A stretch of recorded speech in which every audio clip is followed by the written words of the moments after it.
You ever just stop and think about the electricity in your wall? I mean, it's just there, right? Always on, ready to go, powering everything from your phone to your fridge. But that power, that constant, reliable juice, it's actually the result of this epic, century-old battle. And the winner is this quiet hero we call alternating current. So yeah, let's dive into the story of what's really going on inside your wall. Okay, so here's the big question, right? How in the world does electricity travel hundreds, sometimes thousands of miles from a power plant all the way to your house without just fizzling out? Because that's the fundamental problem. Electricity loses energy over distance. I mean, if you tried to send the tiny bit of power from your phone battery down that same wire, absolutely nothing would be left at the other end. So how do we beat this tyranny of distance? Well, the answer is all about the type of current we use. So to really get this, we've got to go back to the beginning, back to a showdown between the two original contenders for the electrical throne. You've got direct current, or DC, on one side, and our champion, alternating current, or AC, on the other. Now, they both get the job done, they both deliver energy, but how they do it, well, that couldn't be more different. All right, let's break down their core differences. On one hand, you have DC. It's simple. It's steady. Just think of a battery, right? Power flows in one single direction at a constant strength. End of story. But AC is a whole different beast. It's dynamic, it's generated by these huge spinning machines, and its defining feature, the thing that makes it special, is that it's constantly reversing direction and changing its strength, its magnitude, in this perfect, predictable rhythm. So, the easiest way to picture direct current. Just imagine a one-way street. All the cars, or in our case, the electrons, are just flowing along in the same direction, at a nice, steady pace. Super predictable, super straightforward. And that's exactly why it's perfect for things like, the battery in your laptop. Now, alternating current is completely different.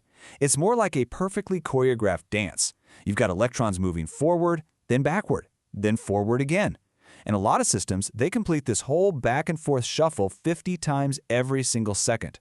That means the current itself is actually changing direction 100 times a second. It seems kind of chaotic, but that constant change, well, that's its superpower. Okay, so this brings up a pretty obvious problem, right? If AC is always changing, it's going from a peak strength down to zero, then to a peak in the other direction, how on earth do you measure it? It's like trying to measure a moving target. You can't just pick a number at one instant, because a split second later, it's going to be completely different. Which really makes you wonder then. You look at the outlet on your wall, and it says something like 220 volts. What does that number even mean? The voltage is going up and down constantly, so what are they actually telling you with that one single number? Well, the answer is this really clever bit of math called the RMS value. That stands for root mean square. Now, it's not just a simple average. It's what we call the effective value. The easiest way to think about it is like this. The RMS value of an AC voltage is basically the amount of DC voltage you'd need to produce the exact same amount of heat. So it's a true measure of its actual usable working power. A great analogy is a long car trip, right? You might be cruising at 90 on the highway for a bit, then you get stuck in traffic crawling at 20. But if someone asks you how fast you were going for the whole trip, you'd give them your average speed, maybe 60. That RMS value, it's pretty much the electrical version of that average journey speed for AC. So here's where it gets really interesting. Because that RMS value represents the effective power, not the maximum power, it's hiding a pretty shocking secret. Something about the power in your wall that's kind of hidden in plain sight. Get this, that 220 volts coming out of your wall, that's just the RMS number, the effective one. But for it to have that much effective power, the voltage actually has to peak at 311 volts. Yeah, so when you hear about a 220 volt AC shock, what's really happening is you're getting hit with over 300 volts, twice in every single one of those back and forth cycles. Okay, so let's recap. We know AC is dynamic, it's always changing, and we know how to measure it with RMS. But what makes it the winner? What's the key that lets it travel hundreds of miles when DC couldn't? The answer is this one, beautifully simple device. It's AC's ultimate secret weapon, the transformer. So what does a transformer do?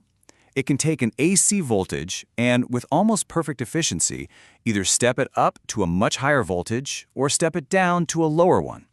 But here is the absolute most crucial part. It works because of a changing magnetic field. You need a constantly changing current to make that happen. And what kind of current is always changing? AC, right? A steady, direct current like DC, it just creates a steady magnetic field that does absolutely nothing.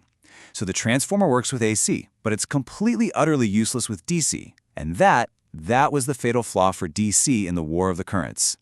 All right, so now let's put all the pieces together. Let's see how this one device, the transformer, lets AC power our entire world. The modern grid is really a masterpiece of practical physics, and it all comes back to solving that original problem of distance. Think of it as a four-step journey. Step 1, power gets generated at the plant. Step 2, right there at the plant, a massive step-up transformer boosts the voltage way, way up. We're talking hundreds of thousands of volts. Now, here's the magic trick. For the same amount of power, if you crank up the voltage, the current has to go down, and it's the current that heats up the wires and wastes energy. So step 3, this super high voltage, super low current electricity can travel across the country with barely any power loss. Then finally, step 4, right before it gets to your neighborhood, another step-down transformer brings the voltage all the way back down to that safe, usable 220 volts for your home. And just like that, the problem is solved. The tyranny of distance is defeated.